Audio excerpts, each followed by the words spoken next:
सिंधुदुर्ग जिल्ह्यावर अवकाळी पावसाचा जोरदार तडाखा बसला आहे. रात्री सुमारे 12:30 सावंतवाडी शहरासह ग्रामीण भागात मुसळधार पावसाने हजेरी लावली. सोसाट्याचा वारा, विजांचा कडकडाट आणि जोरदार सरींमुळे नागरिकांची धावपळ उडाली. पावसाचा जोर इतका प्रचंड होता की तांत्रिक बिघाडामुळे संपूर्ण सावंतवाडी शहराचा वीज पुरवठा खंडित झाला.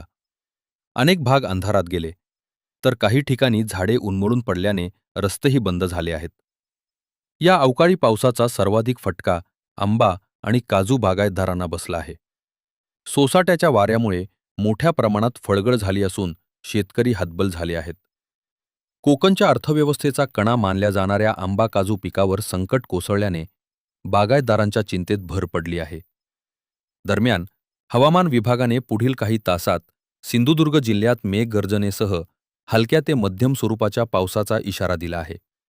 नागरिकांनी सतर्क राहावे असे आवाहन प्रशासनाकडून करण्यात आले आहे. मध्ये रात्रीचा भरपूर वादळ झाला, वारा आला, जोरदार पाऊस लागला. सावंतवाडी शहरात प्रचंड नुकसान झाला. लोकांच्या घरावर नारळाचे झाडा पडले, आंब्याचे झाडा पडले. इकडे नगरपालिकाचे मोठे तलावाच्या काठ्यावर झाडा पडलेले आहेत, तरी पण नगरपालिकाचं लक्ष नाही. आता नगरपालिका कर्मचारी येते झाडा तोडायला. संपूर्ण आंबेवाल्यांचं नुकसान झालेलं आहे आणि आंबेवाल्यांना काय ना घरावर झाडा पडलेले आहे आणि एवढं प्रचंड नुकसान झालं तरी पण नगरपालिकाचं लक्ष नाही.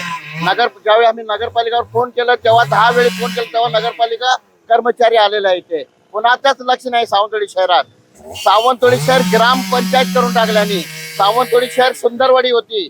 आता हे 5-10 वर्षांनी सावंतवाडी शहर ग्रामपंचायत करून टाकल्याने सावंतवाडी शहरात भरपूर नुकसान झालेलं आहे. लोकांच्या घरात झाडा पडलेले आहेत.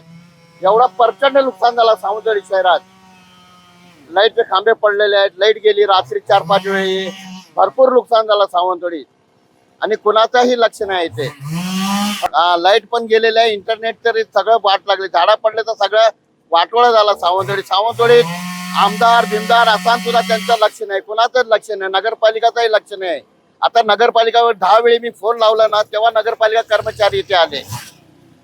लोकांना जायला वाट पण नाही. आता नगरपालिका कर्मचारी झाडा तोडतात.